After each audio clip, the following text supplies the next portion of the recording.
En solo 3 días, Delcy Rodríguez acaba de desmantelar la cúpula militar más poderosa que el chavismo ha tenido en 27 años. 17 cambios en la estructura de mando, 17 generales que creían que sus cargos eran vitalicios, 17 figuras que respondían a Nicolás Maduro. Y todos, absolutamente todos, fueron reemplazados en cuestión de horas. Esto no es una reorganización administrativa.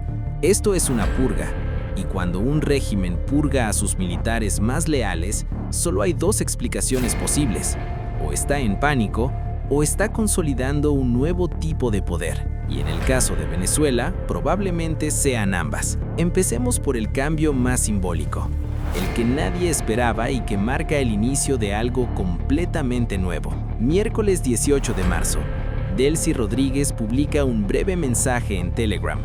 Vladimir Padrino López ha sido destituido como ministro de Defensa. Padrino no era un ministro cualquiera. Ocupó el cargo desde octubre de 2014, casi 12 años. Un récord absoluto. En un país donde los ministros cambian cada 2 o 3 años, Padrino era una institución. Era el hombre que mantenía a los militares alineados con el chavismo, el que garantizaba que las Fuerzas Armadas no se voltearían contra Maduro, incluso en los peores momentos.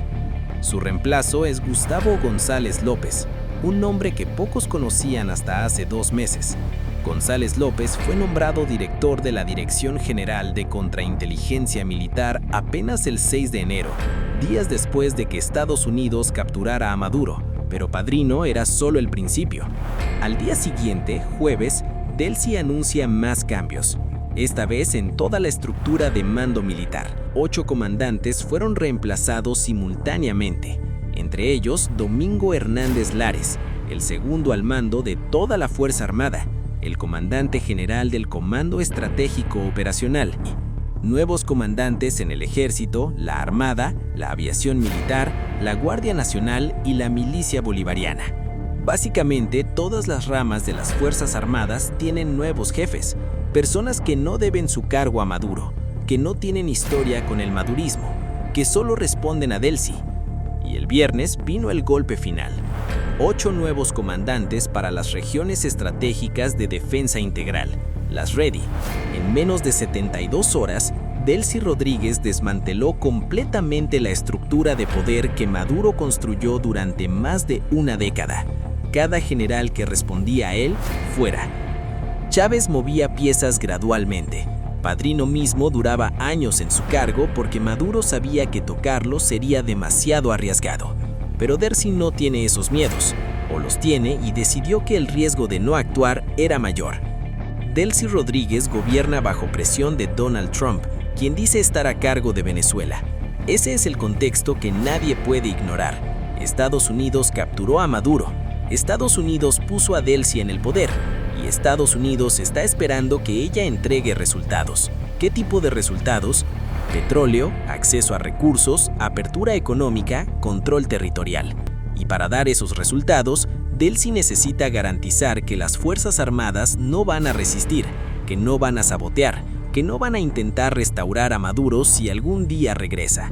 Entonces, hace lo único que puede hacer: elimina cualquier figura que pueda representar un riesgo y pone en su lugar a personas que le deben todo, que sin ella no serían nada, que saben que su futuro depende completamente de que Delcy se mantenga en el poder.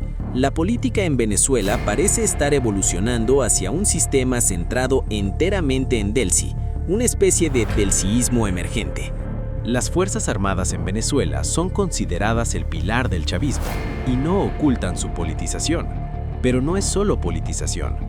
Los militares controlan empresas de minería, petróleo y distribución de alimentos, así como las aduanas e importantes ministerios. En Venezuela, ser general no es solo tener poder militar, es tener poder económico. Es controlar flujos de dinero que mueven millones de dólares.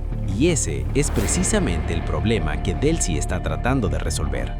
Porque esos generales que acaba de sacar no solo eran leales a Maduro, eran ricos, muy ricos. Y ese dinero les daba independencia, les daba la capacidad de resistir, de negociar, de amenazar si las cosas no iban como ellos querían. Padrino López no era solo ministro de Defensa, Era el guardián de todo un sistema de corrupción militar que generaba fortunas. Porque legalmente, Delcy no debería ser presidenta. Debería haber un proceso democrático para elegir al próximo líder. Y cada día que pasa sin elecciones, cada cambio que hace, cada estructura que desmantela, hace más claro que Delcy no tiene intención de ceder el poder voluntariamente. Está construyendo un sistema donde ella es irreemplazable. José Luis Rodríguez Zapatero, expresidente del gobierno español, defendió el papel de Delcy Rodríguez en el gobierno venezolano. Zapatero, el mismo que por años ha sido criticado por su cercanía con el chavismo, el mismo que ha ido a Venezuela docenas de veces supuestamente para mediar, pero que siempre terminó avalando al régimen.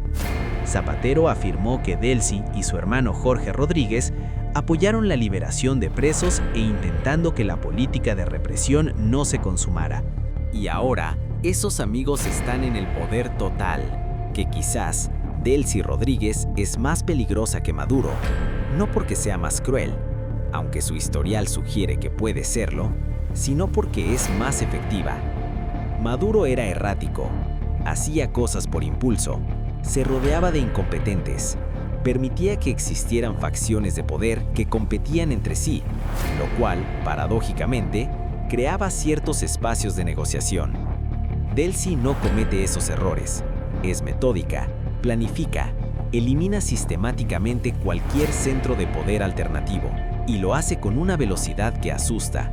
En poco más de 2 meses desde que asumió, ha hecho alrededor de una treintena de cambios en áreas civiles. Cambió al ministro de Energía Eléctrica, al de Hábitat y Vivienda, al de Obras Públicas.